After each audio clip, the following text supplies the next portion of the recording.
Hi, good afternoon, everyone. My name is Katia Araujo. I'm the Deputy Director of Programs with the WCDRR Commission. And today we are going to launch our publication on grassroots women's demonstrating solutions and successful practice for building resilience.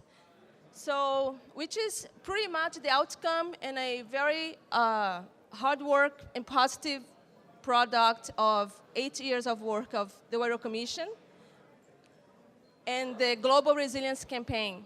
So I'm going to start sharing with you all a little bit about our approach to women's leadership in decision-making and impactful participation in disaster risk reduction and climate change policy space.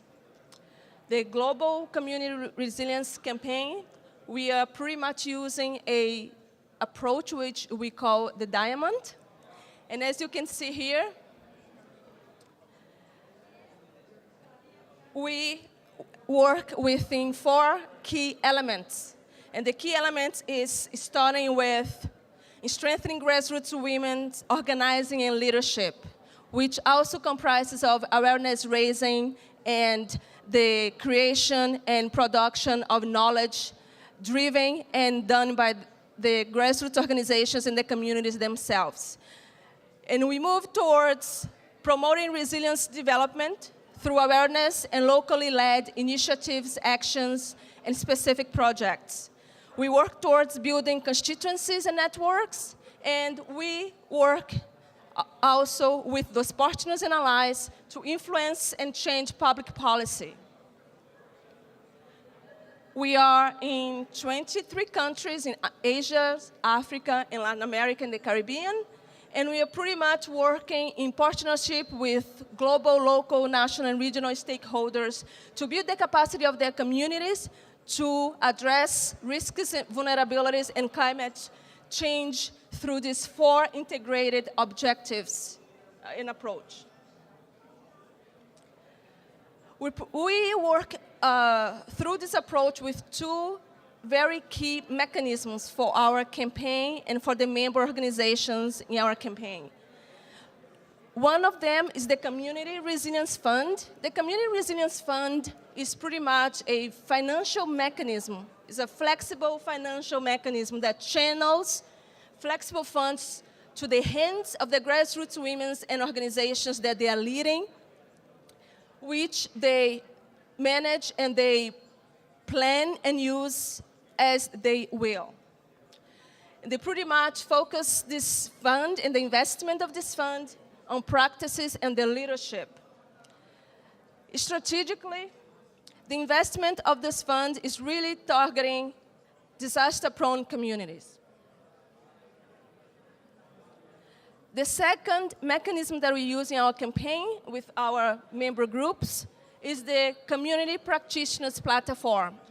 So if you are familiar with the UN ISDR processes, the Community Practitioners Platform has been an established mechanism with the alliance of the Undersecretary Secretary General Margaret Wallström, and is the space where communities for the past 8 years have been protagonists and have been really engaged directly in the global policy dialogue and trying to really localize the global debate. I would like to share with you all some of the numbers and gains that we have aggregated over the 8 years and with working with our member groups. As I mentioned before, we work in 23 countries. We are in 1,158 communities. More than 5,000 women have been supported by the CRF, and they have learned and teach each other and strengthening their skills, and strengthening the organizing, the leadership, and positioning themselves locally, really implementing the HFA1. Many of them are here. They were in the front line of popularizing the FA1 and working with the local authorities at the local level. They are also working with many of the regional DRR agencies in their regions. We have formed multiple institutional partnerships. We are supporting women where we are really changing the stereotypes and changing the power relations, where they are actually claiming public roles and being more protagonists, and really change the vision and the idea that grassroots communities and women are only victims. They are not victims. They have been shown through their work that they are actually agents of change, and they are disasters experts, and they are working really with the idea of a multiplier effect, where they are the resilience enablers in their community.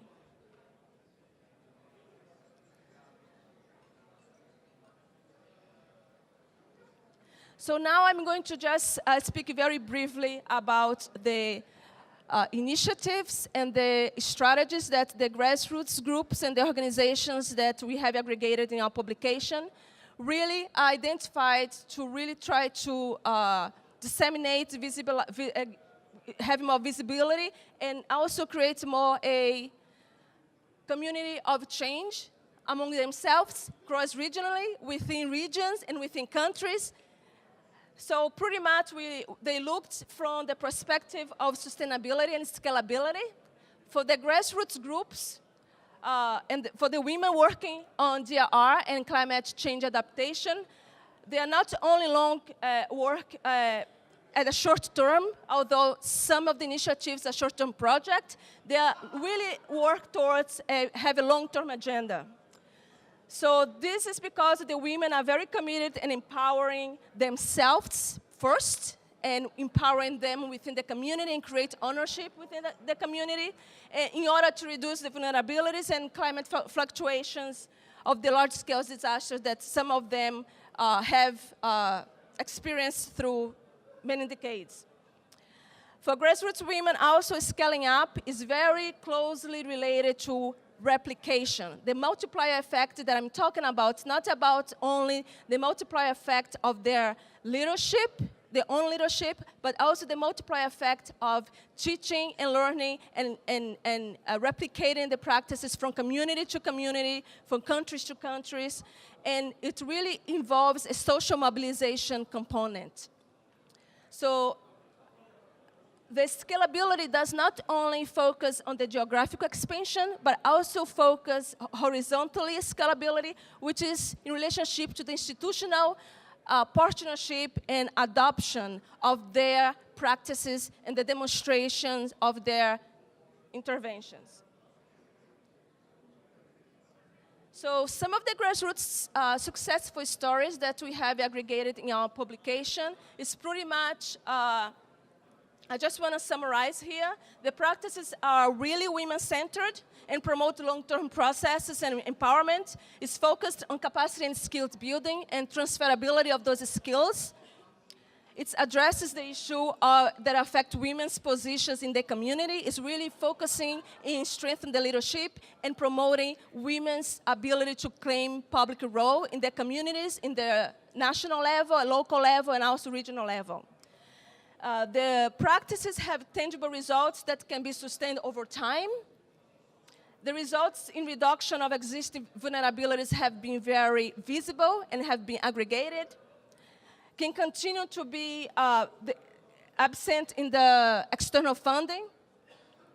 The practices have demonstrated significant capacity to be adapted locally. So some of the practices, such as a moringa in Honduras, or biogas in Kenya.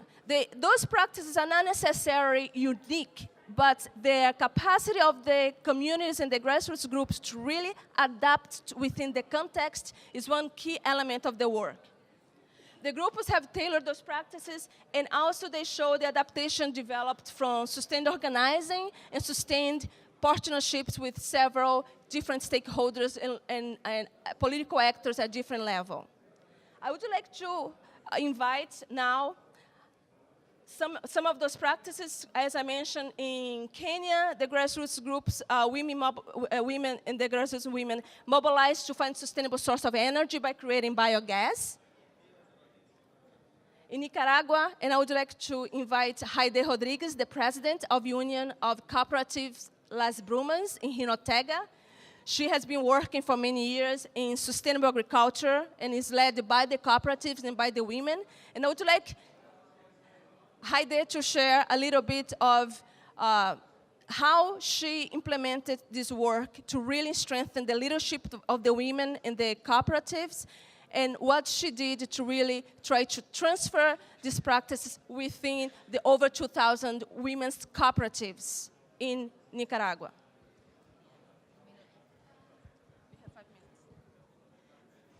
Sí, mi nombre es Aide Rodríguez, soy la presidenta de la Unión de Cooperativas de Mujeres Productoras Las Brumas y miembro de la plataforma de practicantes comunitarias en resiliencia. Quiero decir que esta práctica ha sido apoyada por el Fondo de Resiliencia Comunitaria. So her name is Heide Rodriguez. She's the president of the Union of Women's Cooperatives, Las Brumas, and she's a member of WIRE Commission and the Community Practitioners Platform. Esta práctica consiste en una parcela diversificada, un bancal aéreo y un vivero de reforestación amigable con el medio ambiente y el cambio climático. So the practice that is right here is composed of three practices together. It's diversified plots, plus table gardens, plus seed banks and plant nurseries. Como resultado, podemos mencionar que 1,232 mujeres están utilizando esta práctica, expansión de otras zonas del país de esta práctica, mejoramiento del nivel de vida de las mujeres y sus familias, también el empoderamiento económico, ¿verdad? Cuando una mujer ya tiene un fondo y produce, pues ya ha mejorado su nivel de vida, la construcción de alianzas con gobiernos locales y por supuesto que un desarrollo sostenible. So right now, 1,232 women are implementing this practice. This practice is not just in Jinotega now, it's been expanding through other regions of the country. Some of the results of this practice is that women have improved their quality of life. They have diversified income, so that creates economic empowerment.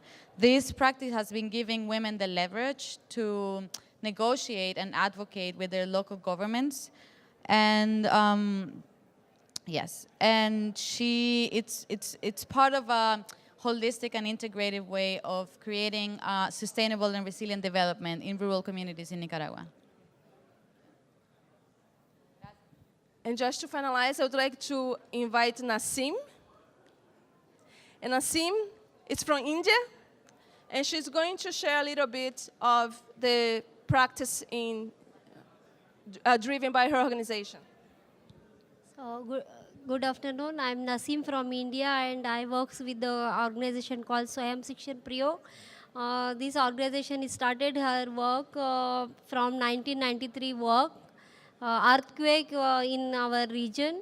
So after that, we organized as a community leaders, and we started our work around the rebuilding and reconstruction.